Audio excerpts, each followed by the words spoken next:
Sir నమస్కారం sir. నమస్తే అండి.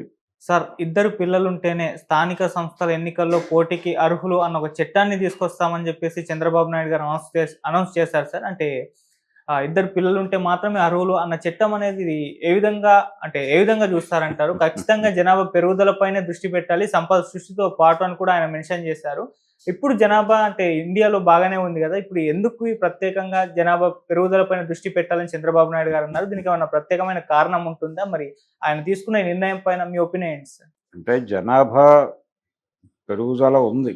జనాభా సఫిషియెంట్‌గానే ఉంది. హ్మ్. కానీ ఏజ్ వైజ్ చూస్తే, ఏజ్ వైజ్ సెగ్మెంటైజ్ చేసి చూస్తే ఒక ఏరియాలో తక్కువుంది. ఎక్కడ తక్కువుంది? యవ్వనంలో ఉన్నటువంటి యంగ్ పీపుల్, చిన్నపిల్లలు తగ్గుతున్నారు. అంటే అటునుంచి అంటే ఉత్పత్తి లేదు, తగ్గుతోంది. ఈ తగ్గటం వల్ల ఏం జరుగుతోందంటే ఆ ఏరియాలో ఆ గ్రూప్‌లో చాలా తక్కువ మంది ఉన్నారు. 30లు దాటిన వాళ్ళు ఉన్నారు. 40, 60 మధ్యలో వాళ్ళు ఉన్నారు. 60-90 వరకు ఉన్నారు. యాక్టివ్ రోల్స్ ప్లే చేస్తున్నారు. యాక్టివ్‌గా ఉన్నారు జనాలు. అంటే ఒక రకంగా ఇది ఆయు ప్రమాణం పెరుగుట అంటారు. పెరిగింది. పెరగటం వలన గతంలో ఎలా ఉండేది, 60 అనేది క్లోజింగ్ డేట్‌గా ఉండేది. కానీ ఇప్పుడు 70 తర్వాత మాత్రమే వృద్ధాప్యం అంటున్నారు.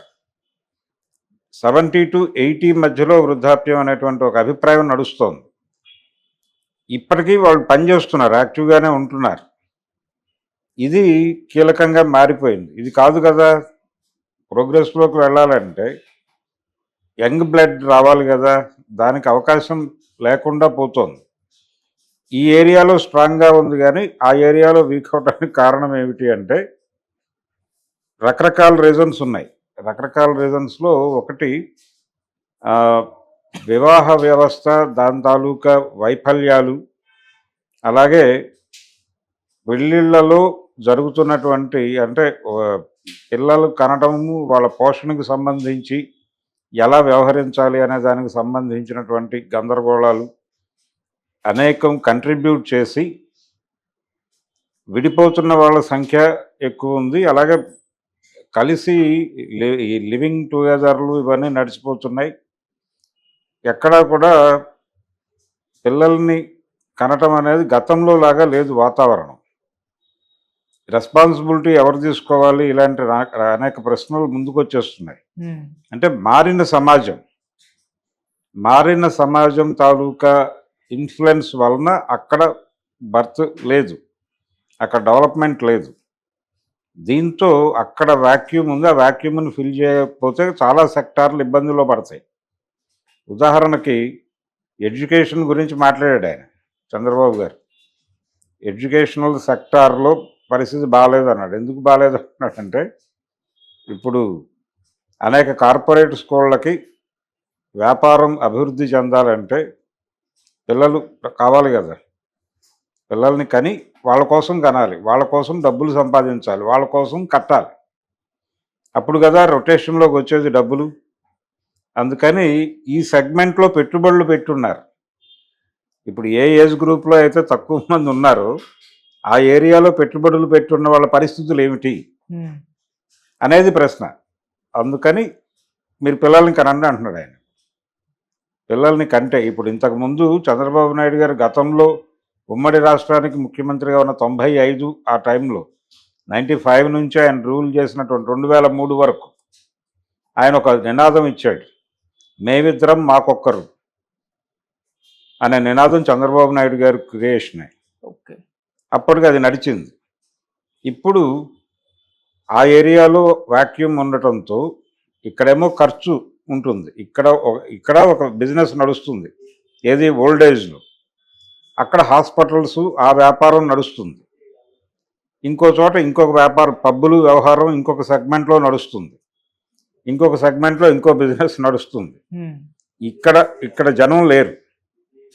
ఆ సెగ్మెంట్లో జనం లేకపోతే చాలా సెక్టార్లలో క్రైసిస్ మొదలవుతుంది. దాన్ని హ్యాండిల్ చేయటం గవర్నమెంట్కి ఇబ్బంది అవుతుంది. అందుకని ఆయన ఇంకొక మాట అన్నాడు, సంపద సృష్టించడంతో పాటు ఆ సంపద పంచడానికి పిల్లలు ఉండాలి కదా అని. సంపద సృష్టిస్తున్నానని ఆయన చెప్తున్నాడు. సంపద సృష్టి అవుతుందా లేదా అనేది ఎవరికి గొడవ వాడిది ఉంది అక్కడ. అయితే ఇది వాళ్ళకి ఇవ్వాలి కదా, పంచడానికి కావాలి కదా అంటున్నారు. పంచడం అంటే ఇన్వెస్ట్ చేయటం, వాళ్ళ మీద ఖర్చు పెట్టాలి కదా, రోజుకింత ఖర్చు పెట్టాలనేది మార్కెట్ ఎకానమీ ప్రోగ్రామ్. అందుకని నేను పిల్లాడిని కనేసి ఇంట్లోనే చదివించుకుని వాడిని అన్ని విధాలుగా పనికొచ్చేవాడిగా డిజైన్ చేస్తానంటే కుదరదు. గతంలో కుదిరేది, ఇప్పుడు కుదరదు. ఇప్పుడు మీరు ఎట్టి పరిస్థితుల్లోనే అన్ని స్కూల్కి పంపాలి, నెలకింతని కట్టాలి, అక్కడ రోజుకింతని కట్టాలి, రోజుకింత ఖర్చు పెట్టాలి వాడి మీద. రోజు వాళ్ళు ఒక డిజైన్ ఇస్తారు, అది కొని ఇది కట్ చేసి దాని మీద అంటించి ఇంకో దాని మీద అంటించి ఇలాగే.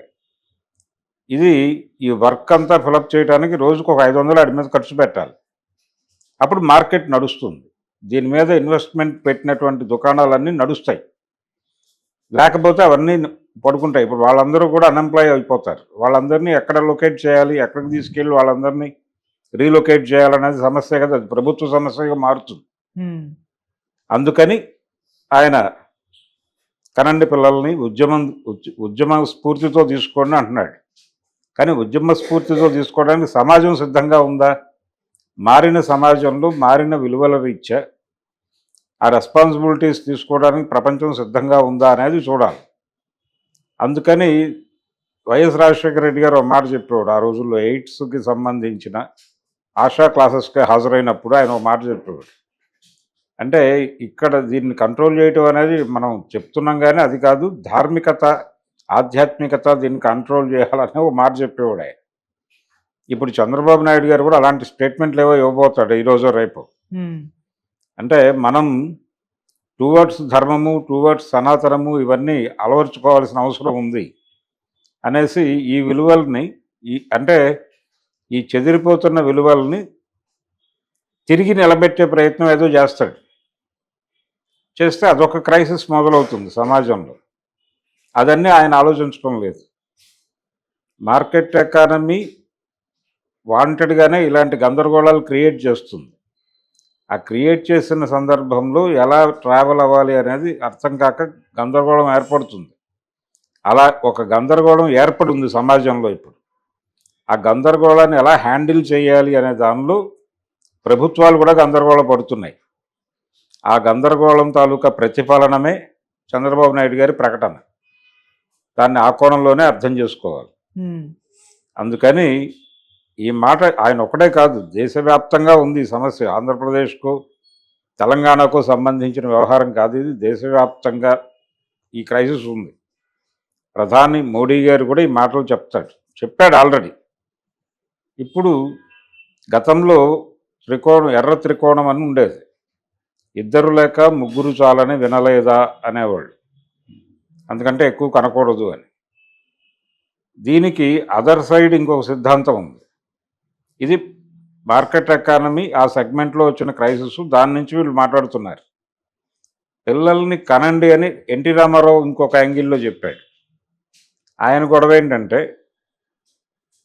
సమాజంలో సంపద అక్రమంగా పంపిణీ అయి ఉండటం వలన దరిద్రం ఉంది తప్ప భారతీయ సమాజంలో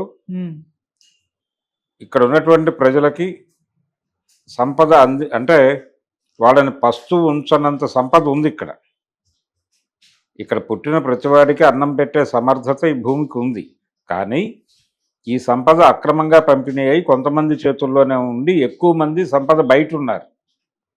ఎక్కువ మంది సంపద బయట ఉన్నప్పుడు వాళ్ళందరూ దరిద్రంలో ఉన్నారు.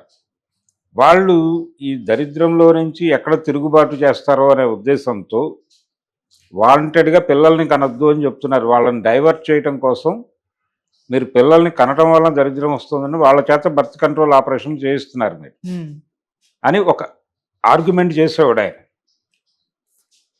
అలాంటి ఆర్గ్యుమెంట్ చేసే ఓ సినిమా విషయంలో గొడవ పడ్డాడు ఆయన. తాతమ్మ కళ, బాలకృష్ణ గారి మొదటి సినిమా, అది బ్యాన్ అయింది. ఆ సీన్ తీసేసిన తర్వాతే సినిమా రిలీజ్ అయింది. ఆ అభిప్రాయం ఆయనలో ఉండేది. అందుకనే ఆయన తర్వాత కూడా బర్త్ కంట్రోల్ ఆపరేషన్ల మీద విచిత్రంగా మాట్లాడేవాడు. ఒకవైపు కాంగ్రెస్ పార్టీనేమో యుద్ధ ప్రాతిపదిక మీద జనాభా నియంత్రణ ఉంది, జనాభా సంక్షేమం అని తర్వాత మార్చారు. రాజనారాయణ గారు వచ్చాక మార్చాడు, జనాభా సంక్షేమం శాఖ అని మార్చాడు. నేను ఇందిరాగాంధీ గారి రోజుల్లో జనాభా నియంత్రణ శాఖే అది.